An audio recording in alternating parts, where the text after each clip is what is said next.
También este 15 de junio, en este día jueves, pues la administración Biden está marcando 11 años que se activó el programa DACA. Este programa es el de acción diferida, de ahí la sigla, bajo el cual jóvenes que llegaron cuando niños de la mano de sus padres como inmigrantes indocumentados pueden permanecer en el territorio, trabajar también sin temor a ser removidos. El beneficio es para los llamados Dreamers. Se activó durante la administración Obama, según cifras de la Casa Blanca, en favor de más de 800,000 migrantes. La Oficina de Ciudadanía y Servicios de Migración dice que hay 600,000 beneficiarios del DACA. Funcionarios de la administración Biden aprovecharon la ocasión para decir que seguirán apoyando a los Dreamers y urgir al Congreso a que se active una reforma migratoria.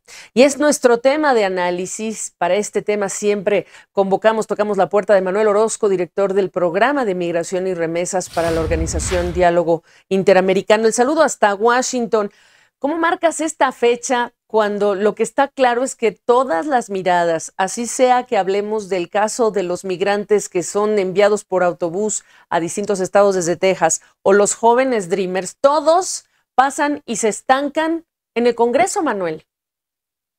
Así es una píldora amarga, es un recordatorio realmente que el problema sigue siendo un tema de opinión política, no de hechos. Los Dreamers son un ejemplo muy importante de la contribución que han hecho a la economía del país, a la sociedad del país. La mayoría están con trabajos, están contribuyendo 10 veces más de lo que empezaron cuando se registraron.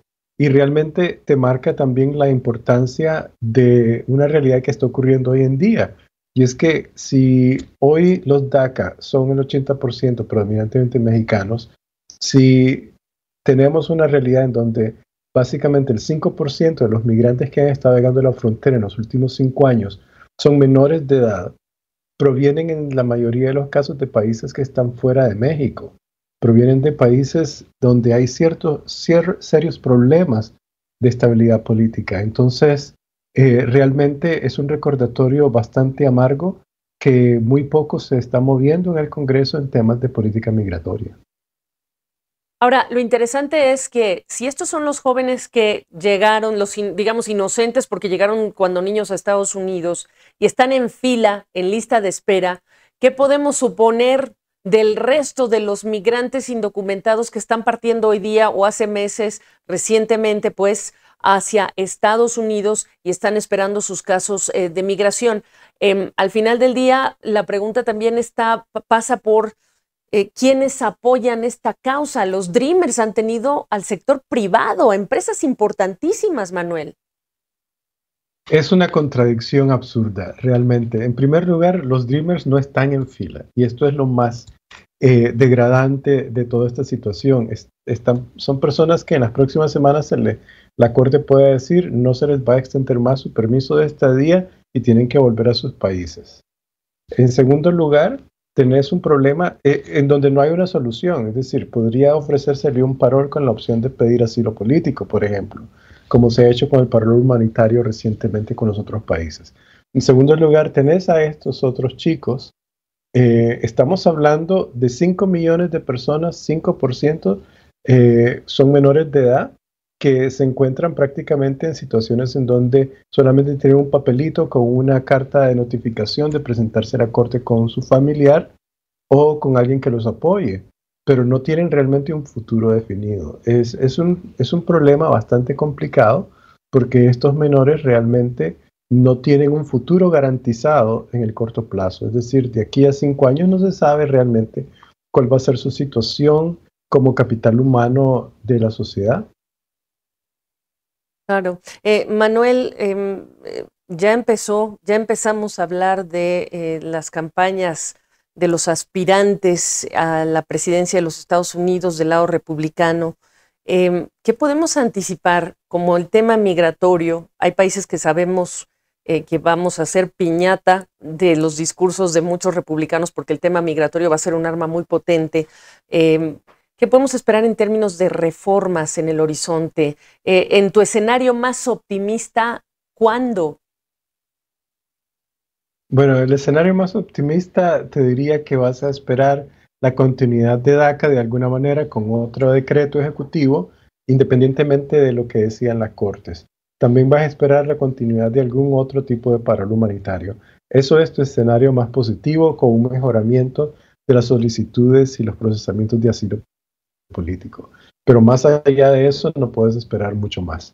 La piñata electoral contra la migración empezó básicamente hace 2 meses con el tema del título 8. Y de alguna manera, esa es la línea de base. Todo lo demás va hacia un posicionamiento más antimigratorio. Eso lo que está diciéndonos es que otra administración más, en este caso la de Joe Biden, que incumplirá una promesa que hizo a los migrantes y a los propios Dreamers, porque ha perdido, no tiene cómo, digamos, encontrar los votos suficientes en el Congreso, Manuel Orozco. Correcto. Es una promesa no incumplida porque también hay una radicalización, una polarización en el Congreso de forma muy antiinmigracionista. Vea, por ejemplo, el ataque que hizo Ted Cruz contra el secretario de Homeland Security Mayorkas, que lo acusó básicamente que por culpa de él, que él permitió que entraran más de 2 millones de inmigrantes en los últimos 3 años. Y se lo echó en cara, le gritó y le dijo que es una situación inaceptable e inmoral y que realmente era deplorable que él ni siquiera sabía que los grupos organizados del crimen estaban financiando la migración. Es decir, esa es la retórica que existe en este momento en el Congreso de muchos sectores. Y a eso se le acompaña también la retórica un poco antimexicana en relación con fentanil, con el trasiego de drogas, etcétera, que la van conectando una con la otra. Entonces, estamos Exacto. en una situación bastante difícil, con un poder latino todavía bastante débil. Pese a que se necesita la mano de obra, pese a que ya tienen contribuciones los Dreamers, pese a todo lo que hemos descrito en esta conversación. Manuel Orozco, te agradezco. Un saludo hasta Washington.